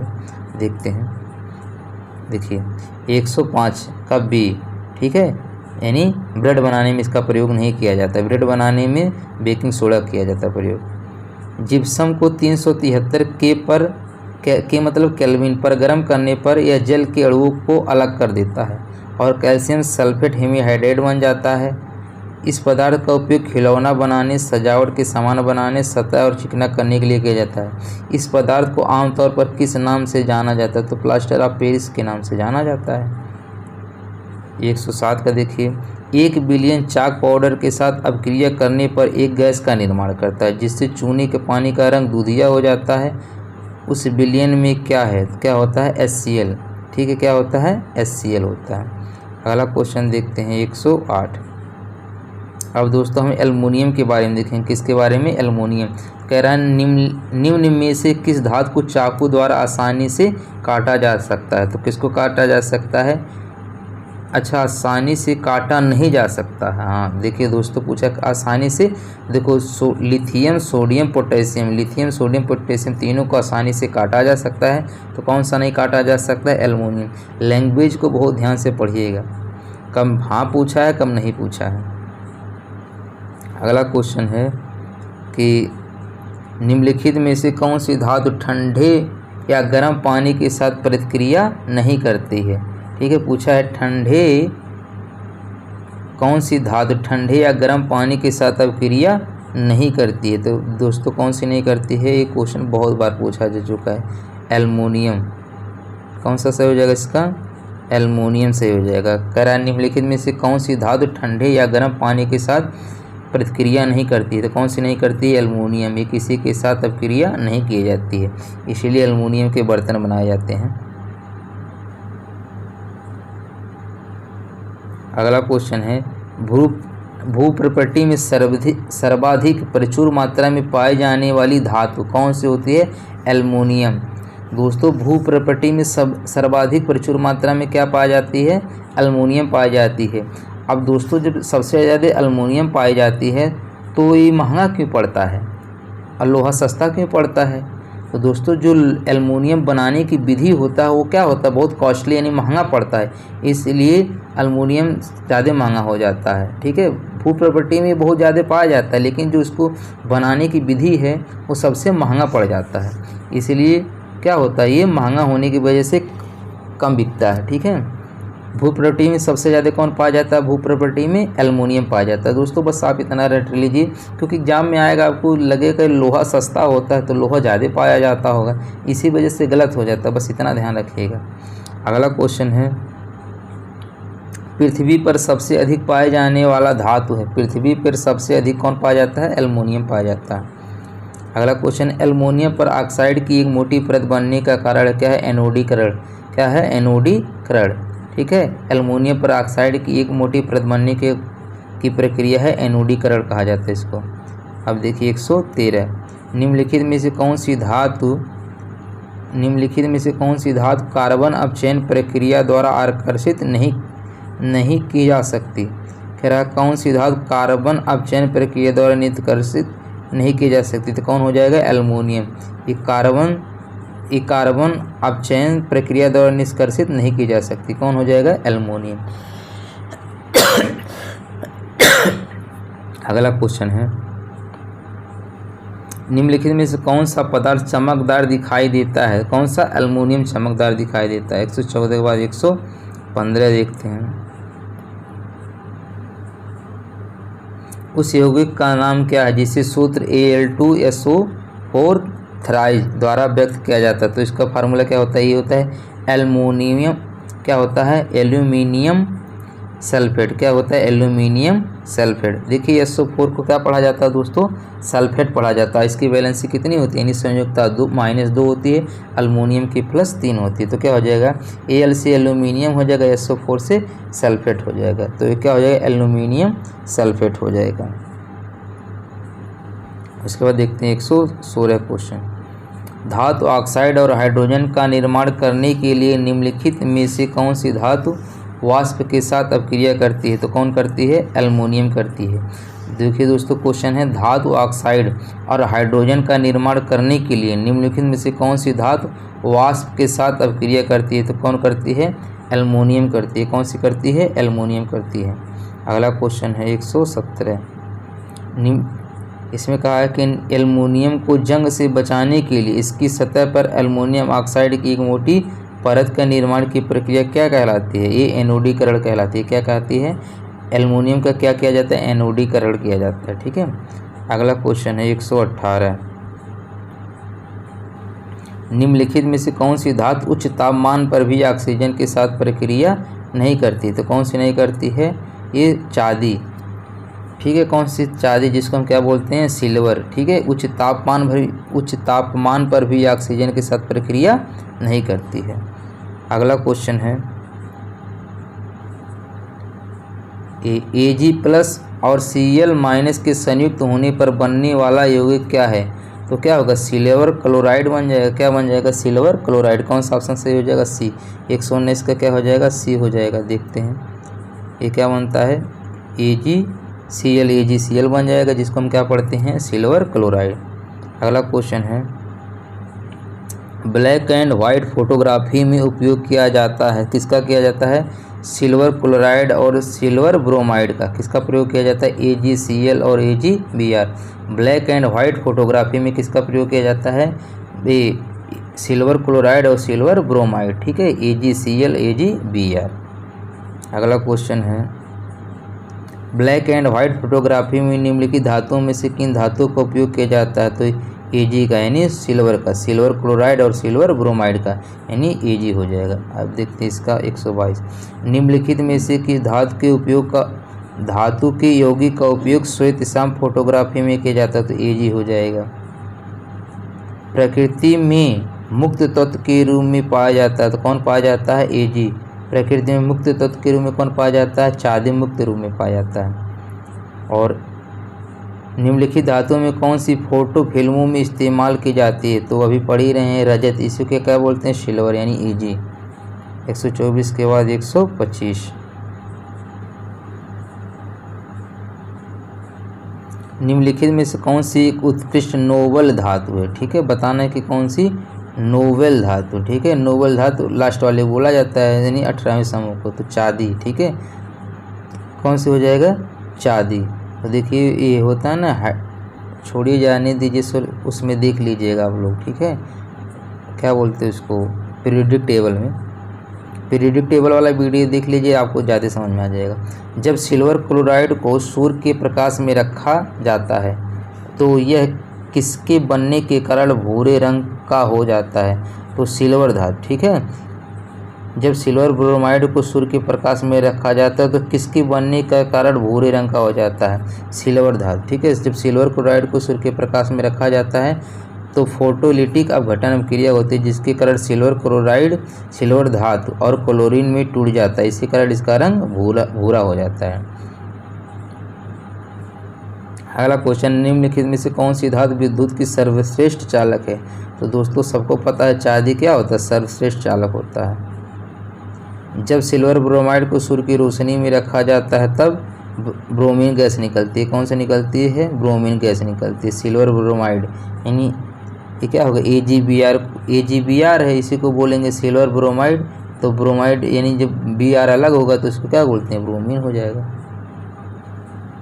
निम्नलिखित में से कौन सी धातु सबसे अधिक आघातवर्धनी है? आघातवर्धनी मतलब जिसको पेट की चादर के रूप में ढाला जा सके। तो कौन सा होता है? सबसे ज़्यादा किसको ढाला जा सकता है? सोना। अगर सोना होता है यानी Au होता तो ही हो जाता। सोने के बाद किसका नंबर आता है? चांदी का। आघातवर्धनी मतलब धातु का वह गुण होता है जिसको मेलेबल भी बोला जाता है। ठीक है। मेलेबिलिटी। ठीक है। तो जिसको हम पतली चादर के रूप में ढाला जा सकते। तो ऐसे सबसे ज़्यादा आघातवर्धनी सोना होता है, लेकिन वो ऑप्शन में दिया नहीं है। तो क्या हो जाएगा? चांदी हो जाएगा यानी Ag हो जाएगा। अगला क्वेश्चन है, वायु में मौजूद निम्नलिखित में से कौन सा तत्व चांदी की वस्तुओं को काला कर देता है जब वायु के संपर्क में आता है? तो 130 का इधर देखिए यहाँ पर दिया है ऑप्शन। क्लोरीन, गंधक, कार्बन, नाइट्रोजन। तो कौन सा हो जाएगा इसका ऑप्शन? गंधक यानी सल्फर जिसको बोलते हैं। चांदी की वस्तुओं को जब हवा में रखा जाता है तो चांदी की वस्तु काली हो जाती है, क्योंकि चांदी तत्व वायु में मौजूद सल्फर यानी गंधक यौगिक जैसे H2S हाइड्रोजन सल्फाइड के साथ प्रतिक्रिया करता है। तो कौन सा सही हो जाएगा इसका? गंधक हो जाएगा। अगला क्वेश्चन है वायु के संपर्क में आने के कुछ समय बाद चांदी के गहने काले पड़ जाते हैं। क्यों काले पड़ जाते हैं? क्योंकि चांदी, इसका कौन सा ऑप्शन सही हो जाएगा? सी वाला। चांदी वायु में मौजूद सल्फर के साथ अपक्रिया करके सिल्वर सल्फाइड बना देता है। जो Ag है वायु में मौजूद सल्फर के साथ करके AgS यानी सिल्वर सल्फाइड बना देता है। क्या बना देता है? Ag2S यानी सल्फर, क्या बोलते हैं इसको? सिल्वर सल्फाइड बना देता है। अगला क्वेश्चन है चांदी किस पदार्थ के साथ अपक्रिया करके काली पड़ जाती है? तो चांदी किसके साथ? सल्फर के साथ अपक्रिया करके क्या पड़ जाती है? काली। अभी ऊपर इसको देखे हैं कि चांदी जब सल्फर यानी गंधक के साथ अपक्रिया करती है तो काली पड़ जाती है। अब देखते हैं दोस्तों, अब पढ़ेंगे सोना के बारे में यानी गोल्ड। इसका प्रतीक क्या होता है? Au। तो निम्न में कौन सी धातु मुक्त अवस्था में पाई जाती है? सबको पता है सोना क्या होती है? मुक्त अवस्था में पाई जाती है। अभी ऊपर पढ़ाए हैं कि सोडियम पोटेशियम क्या होते हैं? मुक्त अवस्था में नहीं पाई जाती है, और कैल्शियम भी नहीं पाई जाती है। ठीक है। अगला क्वेश्चन है कि निम्न में से आघातवर्धिनी धातु कौन सी? अभी ऊपर समझाया सबसे बड़ी आघातवर्धिनी धातु कौन सी होती है? सोना होती है। उसमें सोना नहीं दिया था इसलिए हम क्या माने थे? चांदी। आघातवर्धिनी मतलब क्या होता है? पीट के उसको पतली चादर के रूप में ढाला जा सकते हैं। 134 के बाद 135 कि निम्नलिखित में से किसे आरम कहा जाता है? ठीक है, ओरम। ये दोस्तों सोने का वो लैटिन नाम होता है। Au को क्या बोला जाता है? ओरम बोला जाता है। ओरम सोने का लैटिन नाम है, जिसको हम किससे दिखाया जाता है? Au को सोना कहा जाता है, जिसका लैटिन नाम क्या होता है? ओरम होता है। अब देखिए अगला क्वेश्चन कह रहा है निम्नलिखित विकल्पों में से सबसे तन्य धातु यानी जिसको हम पतले तार के रूप में खींच जा सके। ठीक है, तन्य धातु मतलब डक्टिलिटी, कौन सबसे ज़्यादा डक्टाइल होता है? ठीक है, तो इसे कौन सा होता है? सोना ही होता है। सोना सबसे क्या होता है? डक्टाइल भी होता है यानी आघातवर्धिनी भी होता है और तन्य भी होता है। ठीक है, तो सोना दोनों होता है सबसे ज़्यादा। तो इसका कौन सा हो जाएगा? Au हो जाएगा। अब देखते हैं इसका अगला क्वेश्चन, निम्नलिखित में से भिन्न या असंगत को चुनिए। सोना, टोपाज, एक्वामरीन, मणि। तो इसमें कौन सा हो जाएगा? सबसे भिन्न क्या है? सोना है। अगला क्वेश्चन है निम्नलिखित में से किसकी आघातवर्धिनी सबसे अधिक होती है? तो किसकी होती है? सोना की। सोना निम्न में से किस में घुलनशील होता है? तो दोस्तों ये एक्वा रेजिया, इसको क्या बोलते हैं? एक्वा रेजिया में क्या होता है? घुलनशील होता है। इसमें HCl के 3 भाग होते हैं, HNO3 यानी नाइट्रिक अम्ल के 1 भाग होते हैं। कभी कभी ये भी दोस्तों क्वेश्चन पूछा जा चुका है, एक्वा रेजिया किसका होता है? एक्वा रेजिया के बराबर क्या होता है? तो ये क्या होता है? HCl और HNO3। ये भी पूछता है कि HCl HNO3 का जो रेशियो होता है कितना होता है? देखिए HCl में 3 वर्ड है, HCl, तो ऐसे याद कर सकते हैं। HCl वाला कितना होगा? 3 होगा। HNO3 वाला क्या हो जाएगा? 1 हो जाएगा। अगला क्वेश्चन है सबसे अधिक तन्य धातु जान ही रहे हो सोना होता है यानी Au। कौन सा ऑप्शन सही हो जाएगा? सी हो जाएगा। 140 हो गया। अब देखते हैं 141 कह रहा है निम्न में से किस मिश्रण का उपयोग सोने को शुद्ध करने के लिए किया जाता है? तो किसका किया जाता है? Aqua regia. ठीक है, सोने को किस में घोला जाता है? एक्वा रेजिया में, जो क्या होता है? HCl और HNO3 क्या होता है? मिश्रण होता है। अब अगला देखते हैं, अब हम पढ़ेंगे पोटेशियम के बारे में यानी K के बारे में। कह रहा है रासायनिक सूत्र K2SO4 को निरूपित करता है। किसको करता है? Potassium sulphate. क्या करता है? SO4 मतलब क्या होता है? सल्फेट। इसकी वैलेंसी कितना होती है? -2। तो ये पोटेशियम पहले लगा तो पोटेशियम में आके लग जाएगा। अब पोटेशियम क्या होता है? 19। इसका वैलेंसी कितना होता है? 1 लिखने की ज़रूरत नहीं है भाई। 19 कितना होगा? 2 8 8 1 होगा। 1 वैलेंसी 1 वोल्ट वाइज लिखने की ज़रूरत नहीं है। तो क्या हो जाएगा? Potassium sulphate. क्या हो जाएगा? Potassium sulphate. कौन सा ऑप्शन सही हो जाएगा? सी। अगला क्वेश्चन है कि निम्न में से कौन सी धातुएं ठंडे पानी के साथ शीघ्रता से अपक्रिया करती हैं? तो पोटेशियम। कौन सी करती है ठंडे पानी के साथ शीघ्रता से अपक्रिया? पोटेशियम करती है। अगला क्वेश्चन है, का रासायनिक प्रतिबिंब लैटिन भाषा से कैलियम से बना? कौन सा बना है? पोटेशियम। देखो पोटेशियम से का जो प्रतीक होता है वो के से होता है, इसका लैटिन नाम क्या है? कैलियम। क्या है? कैलियम। अगला क्वेश्चन है, जल शोधन के लिए निम्नलिखित में किसका प्रयोग किया जाता है? ठीक है, किसका किया जाता है? एलएम, जिसको क्या बोलते हैं? फिटकरी। इसका फार्मूला होता है K2SO4 Al2SO4 थ्राइज। देखिए K2SO4 Al2SO4 थ्राइज 24H2, जिसको क्या बोलते हैं? फिटकरी को क्या बोलते हैं? एलम बोला जाता है। और इसका प्रयोग जल संशोधन के लिए किया जाता है। 145 के बाद 146, 145 के बाद देखिए दोस्तों 146 वाले को, निम्नलिखित में से कौन सी धातु जल के साथ आसानी से अपक्रिया कर सकता है? तो कौन सा कर सकता है? पोटेशियम। अगला क्वेश्चन है कि फिटकरी इसका उदाहरण है। तो क्या फिटकरी किसका उदाहरण है? द्विविक लवण का। किसका होता है? द्विविक लवण का होता है। ठीक है। अगला क्वेश्चन है, देखिए कुछ क्वेश्चन दोस्तों आपको याद ही करना पड़ेगा, एक दो बार पढ़ेंगे तब याद हो जाएगा। पोटेशियम नाइट्रेट का मॉलिक्यूलर सूत्र क्या है? देखिए पोटेशियम नाइट्रेट तो क्या हो जाएगा? KNO3। ठीक है, क्या हो जाएगा? KNO3। नाइट्रेट का तो क्या हो जाएगा? NO3 आएगा।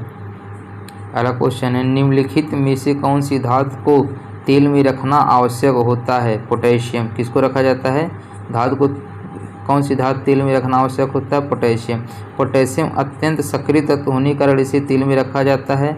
यह यौगिक अवस्था में पाया जाता है। इसके यौगिक पृथ्वी पर समुचित मात्रा में पाए जाते हैं। ठीक है।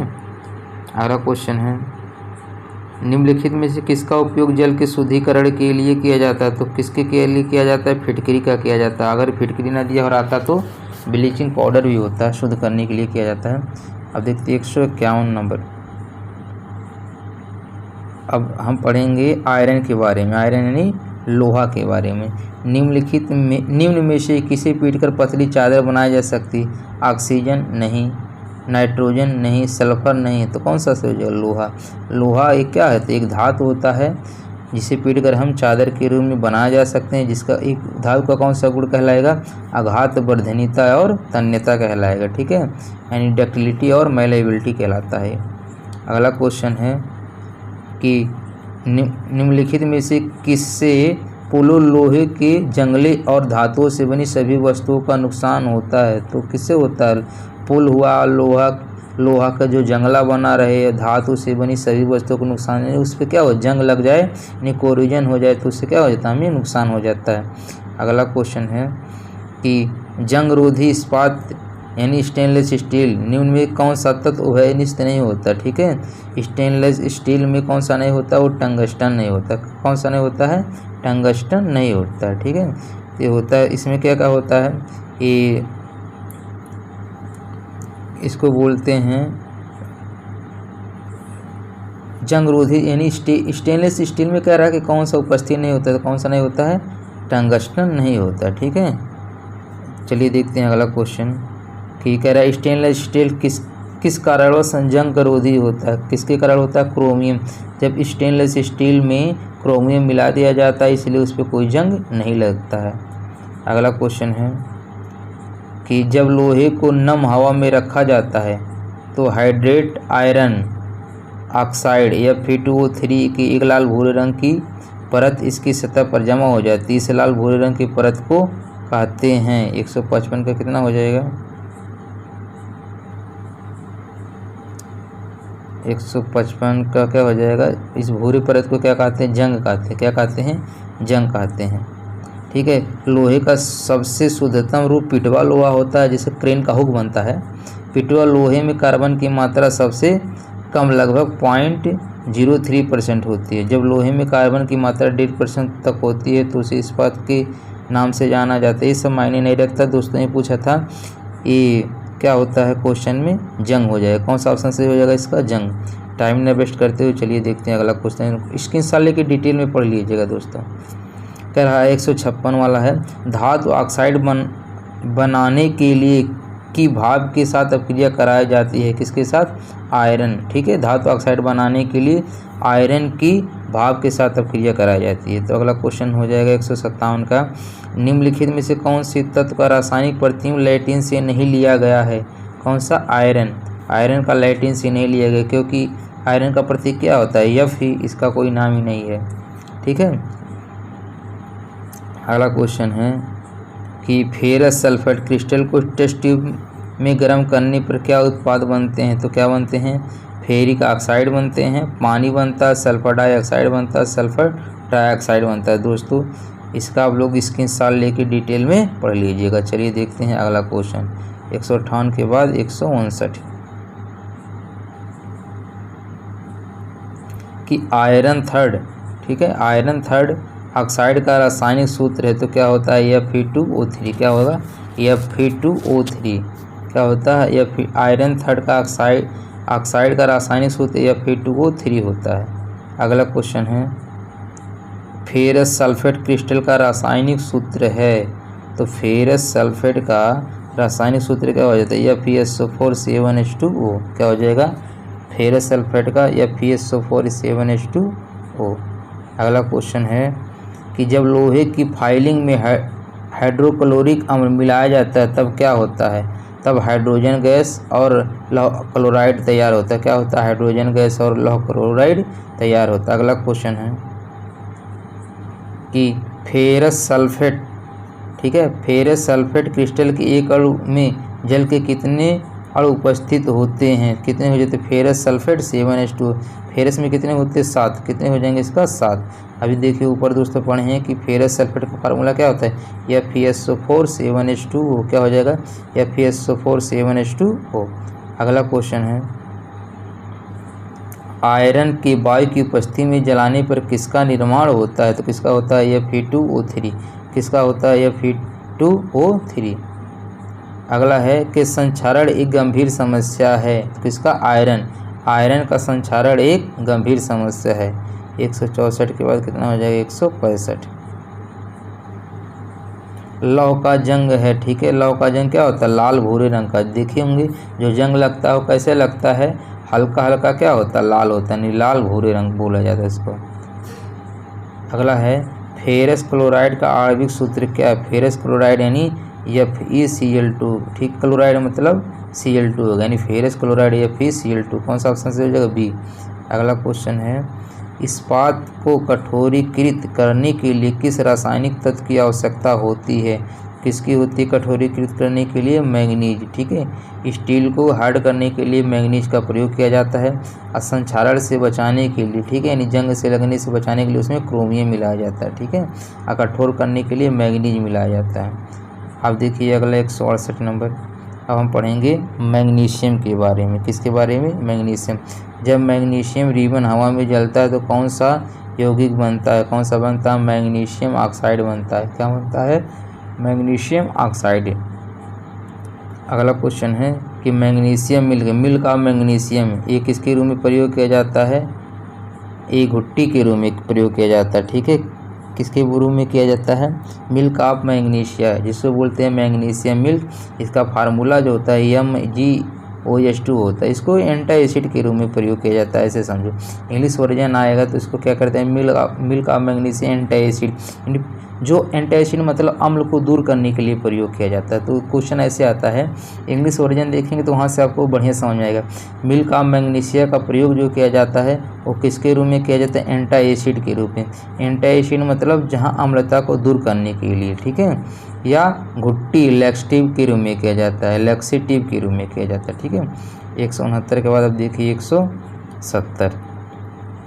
मैग्नीशियम रिबन एक चमकदार सफ़ेद लौह के साथ जलता है और एक रंगीन पाउडर में बदल जाता है। कौन किस पाउडर होता है कि एक सफ़ेद रंगीन पाउडर के रूप में बदलेगा। मैग्नीशियम रिबन एक चमकदार सफ़ेद लौह के साथ जलता है और एक सफ़ेद रंगीन पाउडर में बदल जाता है। कैसे में? सफ़ेद में। अगला क्वेश्चन है निम्नलिखित में से किसमें MgCl2 विलेय है? किसमें होता है? ये जल में विलेय होता है। MgCl2 किसमें विलेय होता है? जल में विलेय होता है।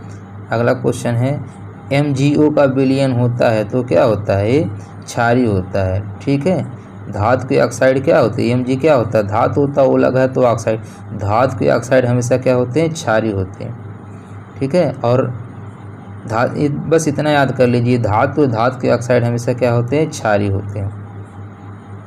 अगला क्वेश्चन है, मैग्नीशियम रिबन एक चमकदार है जो लौ के साथ जलता है, तो कैसे जलता है, सफ़ेद लौ के साथ जलता है।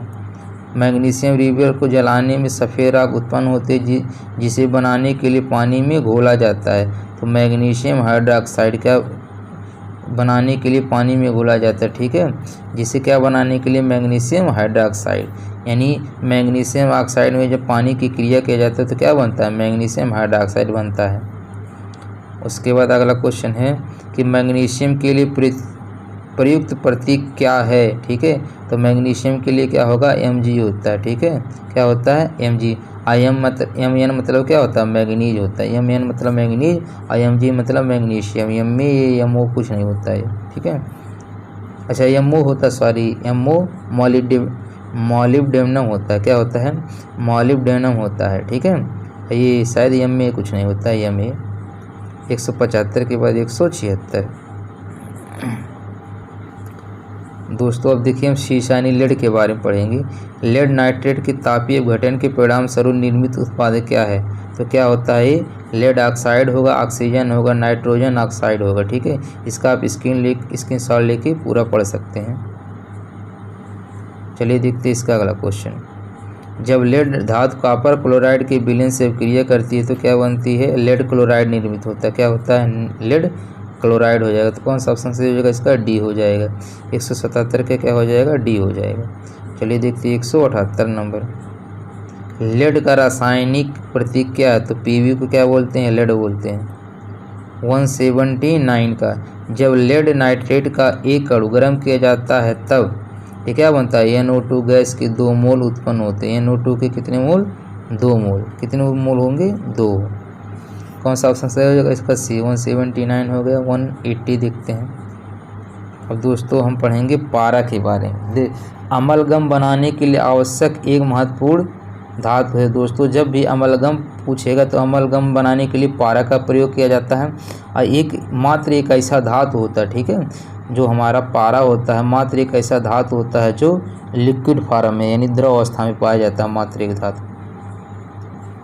अमलगम में किसका प्रयोग होगा, यानी पारा का। निम्नलिखित में से कौन सी धातु कमरे के तापमान तरल रूप में, कौन सी धातु ये तरल रूप में होती है, तो ही बताएं, ये पारा होता है, यानी जिसका प्रतीक Hg होता है। निम्नलिखित में से कौन सी धातु कमरे के तापमान पर तरल होता है, तो क्या हो जाएगा, ये पारा हो जाएगा। विषम चुने, ठीक है, क्या चुनना है इसमें, विषम चुनना है। पारा, हाइड्राजीरम, पारद या क्विकसिल्वर, ठीक है। इसमें विषम क्या हो जाएगा, ब्रोमोस हो जाएगा। क्या हो जाएगा, ब्रोमोस हो जाएगा। अगला क्वेश्चन है कि क्विकसिल्वर किसे कहा जाता है, तो क्विकसिल्वर किसे कहा जाता है, ये मरकरी, यानी ये पारा को ही क्या कहा जाता है, क्विकसिल्वर कहा जाता है। और पारंपरिक, ठीक है दोस्तों, पारंपरिक थर्मोमीटर में किस तत्व जो प्राकृतिक रूप से अत्यंत जहरीला होता है का प्रयोग किया जाता है, तो किसमें किया जाता है, मरकरी का, ठीक है। थर्मोमीटर में किसका प्रयोग किया जाता है, मरकरी का। दोस्तों काफ़ी टाइम हो गया पढ़ते, थोड़ा सा जुबान हो जाता है। तो किसका प्रयोग, थर्मामीटर में सबको पता है पारा ही होता है, यानी जिसको हम क्या बोलते हैं, मरकरी होते हैं। 185 के बाद 186 देख लेते हैं। पारा एकमात्र ऐसी धातु है जो 0 डिग्री सेंटीग्रेड पर तरल रहती है। इसका कारण क्या होता है, इसकी अत्युच्च आयनीकरण ऊर्जा और ढीला धात्विक बंध, ठीक है। क्या होता है, इसका ढीला धात्विक बंध होता है, जिसके कारण एक किस्म होती है, तरल अवस्था में होती है। अगला क्वेश्चन है, निम्न में से कौन सा सबसे कम अपक्रियाशील है, तो सबसे कम अपक्रियाशील कौन सी होती है, पारा होती है। कौन सी होती है, पारा होती है। दोस्तों आपको रिएक्टिव सीरीज याद करना पड़ेगा, तभी आपको समझ में आएगा कि कौन सी अपक्रियाशील होती है, कौन सी नहीं। जो सबसे ऊपर होता है वो सबसे अधिक अपक्रियाशील होता है, ठीक है। इसको कभी फिर से बता देंगे, इसका याद करने की ट्रिक होता है। जैसे होता है KNaCaMg, तो इसका ट्रिक होता है याद करने का। अभिक्रिया इसमें आप उसमें अलग पांडे सर का देख सकते हैं रिएक्टिव सीरीज का वीडियो, उसमें उन्होंने ट्रिक बताया है। क्विकसिल्वर हम किसको कहते हैं? पारा को कहा जाता है। और थर्मोमीटर में पारा ही फिर प्रयोग किया जाता है। इसका कौन सा आ जाएगा? इसका भी ए हो जाएगा। अगला क्वेश्चन है कि निम्नलिखित धातुओं में से कौन सी कक्षीय या कमरे के तापमान द्रव में अवस्था होता है? तो ये भी क्या होता है? पारा होता है। कौन सा तत्व कमरे के तापमान पर द्रव होता है? ये भी क्या हो जाएगा? पारा हो जाएगा। कौन सी धातु कमरे? ये भी क्या हो जाएगा? पारा हो जाएगा। सारे क्वेश्चन वही है। क्या हो जाएगा? पारा का समान नाम क्या होता है? इसको क्विकसिल्वर भी बोला जाता है। ये भी सेम है। अब देखते हैं हम अगला क्वेश्चन। टाइम देखिए दोस्तों, बचाना है।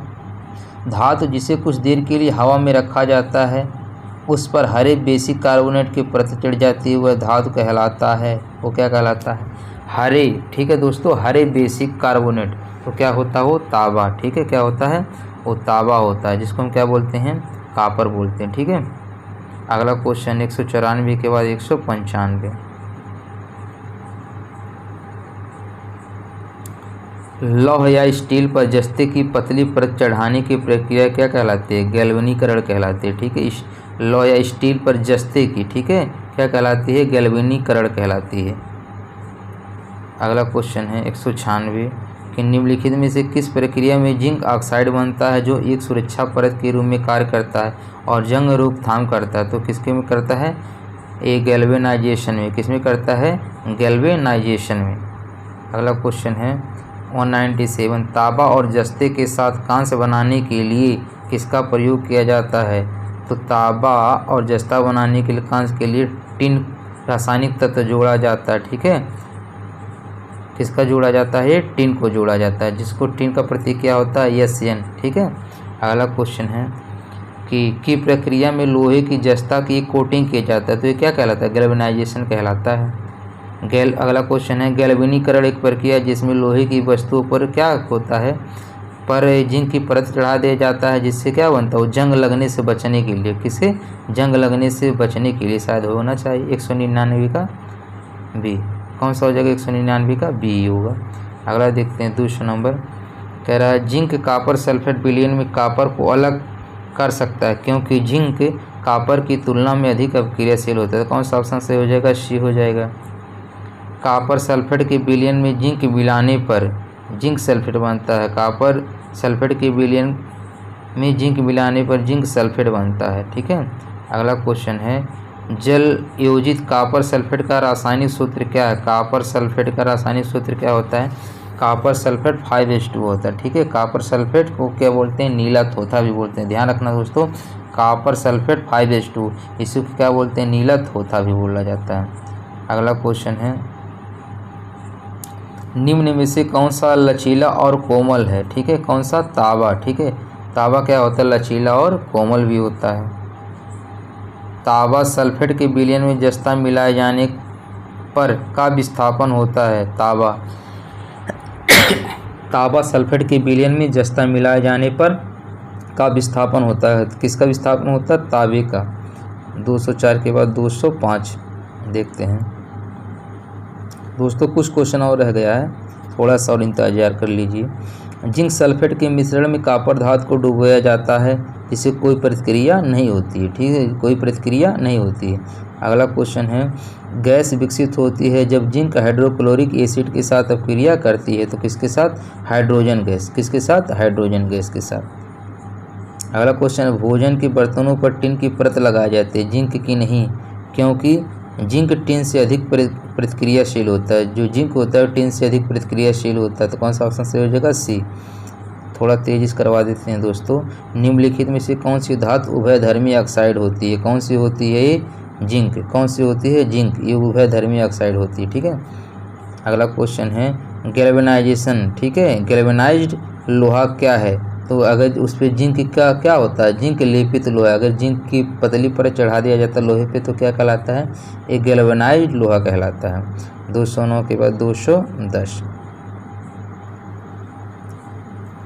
210 देखते हैं। कह रहा लोहे को जंग लगाने से बचाने के लिए उस पर जिंक का एक सुरक्षात्मक परत लगाई जाती है जिसको गैल्वेनाइजेशन कहलाता है। ठीक है। अब 211 देखते हैं। गैल्वेनाइजेशन जंग बचाने वाली एक प्रक्रिया जिसमें स्टील और लोहे पर किसकी परत चढ़ाई जाती है? जिंक का। नीलत होता क्या होता है? इसको हम बोलते हैं कॉपर सल्फेट। ठीक है, क्या बोलते हैं? Copper sulphate. तो इसमें कह रहा है कि क्या हो जाएगा? नीलत होता का दूसरा नाम है, तो इसको ताम्र सल्फेट। देखिए दोस्तों, यहाँ नाम ही बदल दिया।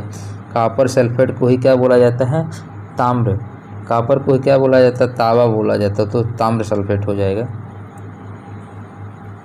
Zinc sulphate heptahydrate. ठीक है, जिंक सल्फेट हेप्टाहाइड्रेट को आमतौर पर क्या कहा जाता है? श्वेत तूतिया। क्या कहा जाता है? श्वेत यानी सफ़ेद तूतिया कहा जाता है। ठीक है, अगला क्वेश्चन है 213 के बाद 214 कि नीलत होता किसको कहा जाता है? तो दोस्तों नीलत होता ये किसको कहा जाता है? कॉपर सल्फेट को कहा जाता है। देख लेते हैं फिर भी 214 का। 214 नीलत कॉपर सल्फेट को ही कहा जाता है। 214 कौन सा हो जाएगा? 214 का नीलत होता किसको कहा जाता है? कॉपर सल्फेट को नीलत होता कहा जाता है। 214 के बाद 215 देखते हैं। अन्य धातु। भू प्रॉपर्टी में पाए जाने वाला दूसरा सर्वाधिक प्रचुर तत्व कौन सा है? तो भू प्रॉपर्टी में सबसे ज़्यादा क्या पाया जाता है?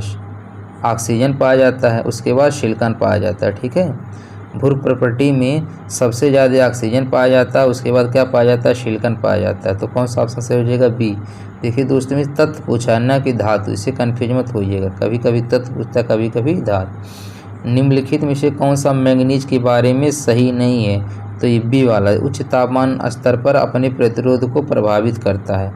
उसके बाद देखिए 217 निम्नलिखित में से कौन सी धातु मुक्त अवस्था में पाई जाती है? तो कौन सी पाई जाती है? पीट यानी प्लेटिनम मुक्त अवस्था में पाई जाती है। प्लेटिनम क्या होती है? मुक्त अवस्था में पाई जाती है। इसमें कह रहा है सबसे हल्की धातु। सबसे हल्की धातु सबको पता है लिथियम होती है। इसका प्रयोग मोबाइल बैटरी बनाने में किया जाता है। 218 के बाद 219 देख लीजिए। निम्नलिखित में से कौन सी धातु सबसे हल्की होती है? तो सबसे हल्की लिथियम धातु होती है। उसके बाद 220 देखिए, ये है AlIAlH4 यानी सोडियम अम्लगल तथा सोडियम AbH4 के मध्य उभयनिष्ठ गुण क्या है? तो ये अपचायक एजेंट है। क्या है? ये अपचायक एजेंट है। अगला क्वेश्चन है 221 वाला। धातु जो 35 डिग्री सेंटीग्रेड तापमान के ऊपर द्रव अवस्था में रहता है वो क्या कहलाएगा? पारा और गैलियम। ये क्या हो जाएगा? दोनों सही हो जाएंगे। मरकरी तथा गैलियम ऐसी धातु हैं जो द्रव अवस्था में रहती है। कह रहा है घड़ियों में, अगला क्वेश्चन है कि घड़ियों में इस्तेमाल किए जाने वाला क्वार्टज है तो क्या होता है? सिलिकॉन डाइऑक्साइड होता है। क्या होता है? सिलिकॉन डाइऑक्साइड होता है। निम्न में से कौन सी धातु वायु के साथ अपक्रिया नहीं करती? वायु के साथ अपक्रिया कौन नहीं करती है? स्वर्ण और प्लेटिनम। सोना अगर धातु के साथ कभी स्वर्ण जो है वो वायु के साथ अपक्रिया करेगा तो फिर ये जेवर कैसे बनेगा भाई? अगला क्वेश्चन है 223 के बाद 224। बस 2-3 क्वेश्चन और रह गए हैं। हथेली पर रखने पर निम्न कौन सा पिघल जाएगा? तो कौन? गैलियम और सीजियम। ठीक है, गैलियम और सीजियम ऐसी धातु है जो हथेली पर रखने पर धीरे धीरे पिघल जाएंगे। गैलियम और सीजियम। तो धातु का क्षय नहीं होता। किसका नहीं होता? प्लेटिनम धातु का क्षय नहीं होता। अगला क्वेश्चन है धातु हमारी हथेली पर पिघल जाएगा। गैलियम और सीजियम। तो इसमें कौन सा वजह दिया है? गैलियम दिया, तो बी हो जाएगा। 227 यदि आप अपनी हथेली पर रखेंगे तो वह पिघल जाएगी। कौन? गैलियम। गैलियम क्या होगा? पिघल जाएगा। उसके बाद ये 228 निम्न में से अधातु खनिज कौन सा है? तो इसमें अधातु कौन सा है? जिप्सम। अधातु खनिज कौन सा है? जिप्सम है। अगला क्वेश्चन है कि टंगस्टन का गलनांक। दोस्तों टंगस्टन का गलनांक कितना होगा? तो ये कितना होगा? ए होगा। कौन सा हो जाएगा? 3380 डिग्री सेंटीग्रेड यानी 3380 डिग्री सेंटीग्रेड टंगस्टन का क्या होता है? गलनांक होता है। इसी तरह दोस्तों आज का वीडियो ख़त्म हो गया। दोस्तों यदि आपको समझ में आ रहा होगा तो हमारे चैनल को लाइक सब्सक्राइब जरूर कीजिएगा। धन्यवाद।